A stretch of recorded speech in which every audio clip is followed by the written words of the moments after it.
दोस्तों, मैं हिम्मत सेठ महावीर समता संदेश यूट्यूब चैनल से बोल रहा हूं और आपका बहुत बहुत स्वागत है इस चैनल पर। दोस्तों, हमारे मित्र हैं सुभाष भट्ट। उन्होंने ये पुस्तक लिखी है ऑपरेशन लैंड रेड अलर्ट है, red land, operation red land. तो इसके ऊपर छोटी सी एक बात करेंगे और फिर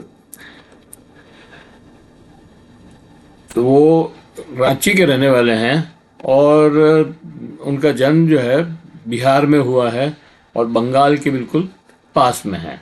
तो ये जो उन्होंने उपन्यास लिखा है, ये एक जासूसी उपन्यास की तरह का उपन्यास है, लेकिन इसमें एक मूल समस्या को उठाया गया है और वो समस्या है नक्सलवाद की।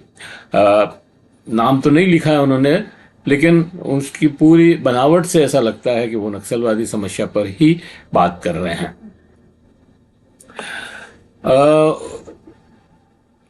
तो तीन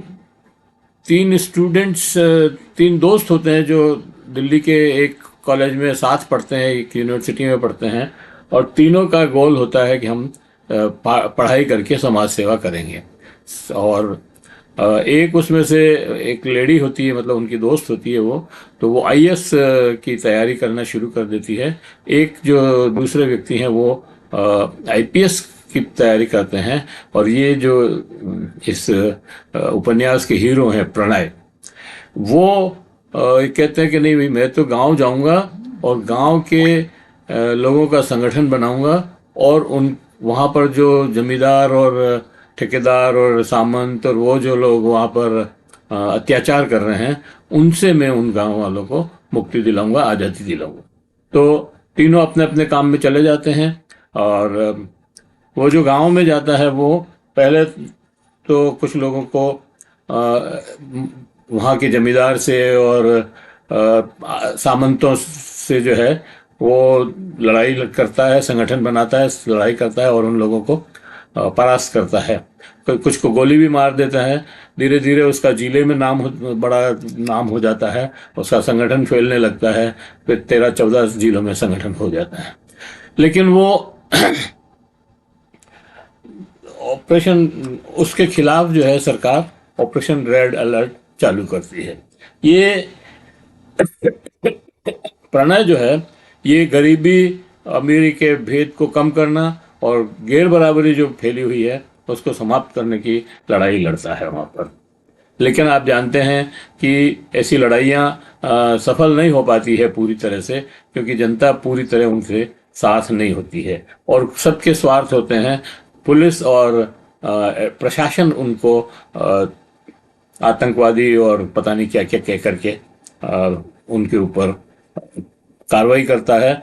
पुलिस भेजता है, सेना भेजता है और उनको मार देता है, या तो मार देता है या वहां से भगा देता है। तो इस कहानी में भी वो जो प्रणय है वो नेपाल चला जाता है।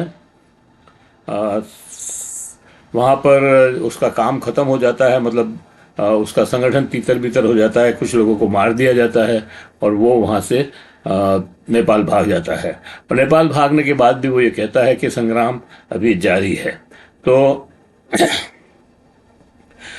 सही में न तो हथियारों से आज़ादी मिल सकती है और न ही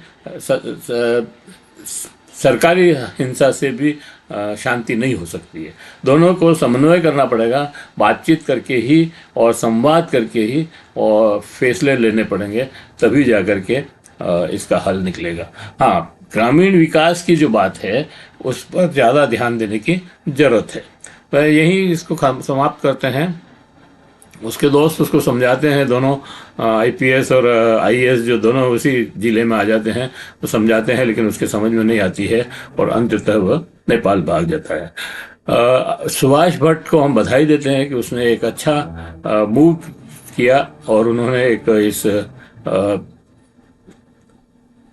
उपन्यास लिखने की जो है कोशिश की, श्रम किया, उसकी